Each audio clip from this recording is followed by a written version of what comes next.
নিয়মের বাইরে গিয়ে ক্রিকেটারদের জেরা করলে মেনে নেবে না রাজশাহী ওয়ারিয়র্সের হেড কোচ হান্নান সরকার। সাইফের সঙ্গে যা ঘটেছে সেটিরও পক্ষে নন রাজশাহীর এই হেড কোচ। সেই সাথে অন্য ক্রিকেটারদের মতোই তামিম ইকবালের পক্ষে দাঁড়িয়েছেন হান্নানও। ক্রিকেট বোর্ডের অভিভাবকদের কথা বলার সময় আরেকটু সচেতন হওয়ার ইঙ্গিত দিয়েছেন তিনি।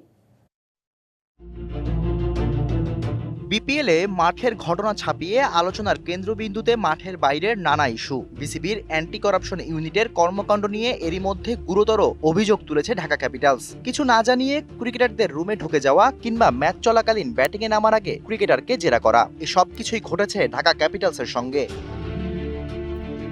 আকুর এই কড়াকড়ি পদক্ষেপ ইতিবাচক হিসেবে নিলেও তা যেন নিয়ম মেনে হয় সেদিকে নজর দিতে বললেন রাজশাহী ওয়ারিয়র্সের হেড কোচ। কড়াকড়ি করার ব্যাপারে কিন্তু আমরা সবাই পজিটিভলি নিচ্ছি এবং আমার মনে হয় সেটা অ্যাপ্রিসিয়েট করা উচিত।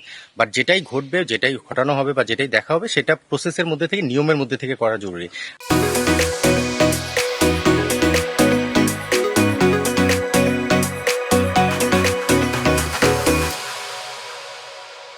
তবে সাইফের সাথে যেমনটা ঘটেছে সেটির পক্ষে নন হান্নান। কোচ হিসেবে কখনোই ব্যাটিংয়ে নামার আগে কোনো ক্রিকেটারকে জিজ্ঞাসাবাদের অনুমতি দিতেন না তিনি। খেলার মধ্যে যদি বেস্ট 11-এ খেলছে, প্যাড আপ করে যদি কেউ ব্যাটসম্যান রেডি থাকে, তার ব্যাপারে কোনো যদি অ্যাজ এ হেড কোচ আমার কাছে যদি কখনো কোনো কোশ্চেন আসে, তার কাছে যদি অ্যান্টি করাপশন আসতে চায়, সেটা নিশ্চিতভাবে ম্যানেজারের থ্রু হয়ে আমার কাছে আসতে হবে।